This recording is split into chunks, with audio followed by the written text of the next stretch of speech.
Director Rajveer की गुस्से भरी चीखों ने टीम के कई सदस्यों का ध्यान उस तरफ खींच लिया जो जल्दी उड़ गए थे, और वे सब ये देखने के लिए इकट्ठा हो गए कि क्या हुआ था। पुष्कर, यदि तुम्हारी नजर में अभी सही और गलत को समझने की क्षमता है तो तुम्हें मेरी बात सुननी चाहिए। तुम मुझे वो दवाइयां सौंप दो। डायरेक्टर राजवीर ने पहले उसे बहलाने फुसलाने की कोशिश की, और अब डायरेक्टर राजवीर ने उस पर देश से प्यार न करने का लेबल भी लगा दिया था। डायरेक्टर राजवीर, क्या आपको शर्म नहीं आती? क्या आप जानते हैं कि सही गलत क्या है? क्या आप मुझसे सही गलत के बारे में बात करने के काबिल हैं? इतना निर्दयी आदमी जिसमें कोई मॉरल्स नहीं है और जो प्रमोशन पाने के लिए कुछ भी करेगा, वह क्या सही गलत को समझेगा? इसी वक्त ये शोर सुनकर राहुल और अक्षिता भी जल्दी से बाहर निकल आए। पुष्कर, तुम्हारे पास कौन सी दवाइयां हैं? जो भी हैं उसे तुरंत बाहर निकालो। अपने काम से काम रखो। राहुल ने पुष्कर की ओर बढ़ने के लिए अपनी पूरी ताकत लगाई और जोर से चिल्लाया, ये कौन सी जगह है? पता है, घमंड दिखाने के लिए जगह तुमने बिल्कुल गलत चुनी बच्चे, और मुझे डाउट है कि तुम जहर लेकर चल रहे हो। इसे जांच के लिए मुझे दे दो और अपने हाथ ऊपर करो और घुटनों के बल बैठ जाओ।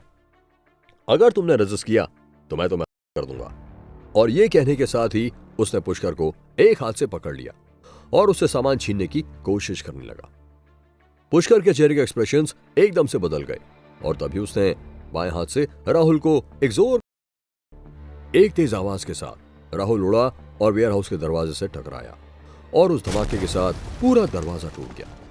राहुल भी टूटे हुए दरवाजे के साथ उड़कर बाहर बहुत दूर गिर गया। वो तेज आवाज अभी भी पूरे वेयर हाउस में गूंज रही थी। हे भगवान, ये कैसी शक्ति है? ये कैसे संभव है? राहुल तो हम सबसे ऊपर है।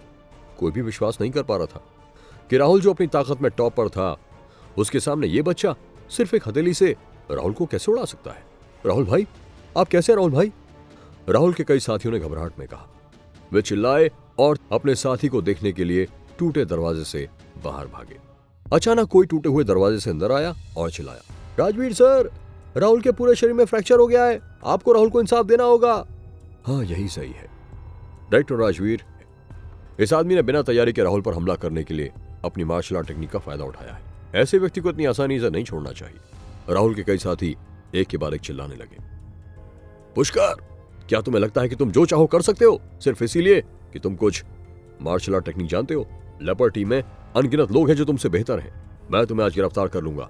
इन लोगों की नजर में डायरेक्टर राजवीर ने जो कहा था वह बिल्कुल सही था, क्योंकि कांजी, व्हाइट टाइगर, लेपर्ड और पैंथर की 4 विशेष टीमें पूरे देश की बहुत इंपॉर्टेंट टीम है, और उनके साथ कई पुराने चैंपियन भी शामिल थे। अंदर बैठे टीम के सदस्य बहुत ही डिसिप्लिन है। लगता है तुमने मेरी बात नहीं सुनी।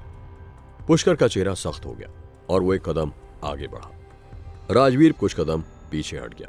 जब अक्षिता ने यह देखा तो वो तुरंत चिल्लाई, पुष्कर, तुम क्या करना चाहते हो? क्या तुम डायरेक्टर को छूने की हिम्मत कर सकते हो? क्या तुम इन स्पेशल फोर्सेस के खिलाफ जाना चाहते हो? इस समय श्वेता बहुत चिंतित थी। उसने पुष्कर को लाने के लिए बहुत मेहनत की थी, लेकिन उसने कभी नहीं सोचा था कि उसकी प्लानिंग का अंत इस तरह होगा।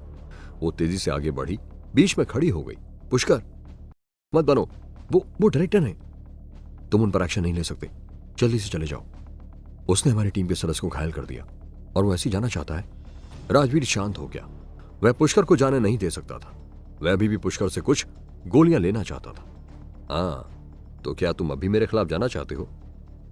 कितना घमंड है तुम्हें? क्या तुम्हें लगता है कि तुमसे कोई भी मुकाबला नहीं कर सकता है? एक के बाद एक कई लोग चिल्लाने लगे, इसे रोको। अचानक एक बूढ़ी सी आवाज आई। धीरे धीरे सूट पहने एक बूढ़ा आदमी भीड़ के बाहर से निकला। वह धीरे धीरे कदम दर कदम आगे बढ़ता गया। ओ, ये तो धनंजय है। अब इस बच्चे को तगड़ी मार पड़ने वाली है। राजवीर शांत हो गया और वो जल्दी से धनंजय के पास जाकर बोला, सर, आप ठीक समय पर आ गए हैं। ये लड़का यहां परेशानी पैदा कर रहा है। मुझे उम्मीद है कि आप उसे सबक सिखाने में मदद कर सकते हैं। Dhananjay white tiger special forces का इंस्ट्रक्टर है। ऊपर से वो बेशक बूढ़ा नजर आता हो, लेकिन उसकी ट्रेनिंग का लेवल बहुत ऊंचा है। ऐसा कहा जाता है कि वह अपने समय में चारों स्पेशल फोर्सेस में सबसे बहादुर थे। कई लोग इसका बेसब्री से इंतजार कर रहे थे। यह सही है, इसने हमारे राहुल भाई पर धोखे से हमला किया है, तो अब कड़ी सजा के लिए तैयार हो जा। पुष्कर ने धनंजय को चलते हुए देखा। उसकी आंखों में कोई उतार चढ़ाव नहीं था। जब धनंजय पास आया तो पूरा माहौल शांत हो गया। सब चुप थे, कोई आपस में बात नहीं कर रहा था। धनंजय ने गंभीरता से टूटे हुए दरवाजे पर नजर डाली। पुष्कर, क्या बात है? मैं तुम्हें व्हाइट टाइगर स्पेशल फोर्सेस में शामिल होने के लिए इनवाइट करना चाहता हूं, और उसमें तुम एक टीम लीडर बनोगे। क्या तुम तैयार हो? 3 साल की ट्रेनिंग से गुजरे बिना कोई सीधे व्हाइट टाइगर में कैसे शामिल हो सकता है, और वो भी टीम लीडर? क्या धनंजय सर मजाक कर रहे हैं? हर कोई हैरान था। वह उसे व्हाइट टाइगर में शामिल होने के लिए आमंत्रित करने के लिए कैसे कह सकता है? क्या पुष्कर धनंजय की बात मान लेगा? क्या राहुल सच में मर चुका था? जानने के लिए सुनते रहिए ये एक्साइटिंग कहानी सिर्फ पॉकेट एफएम पर।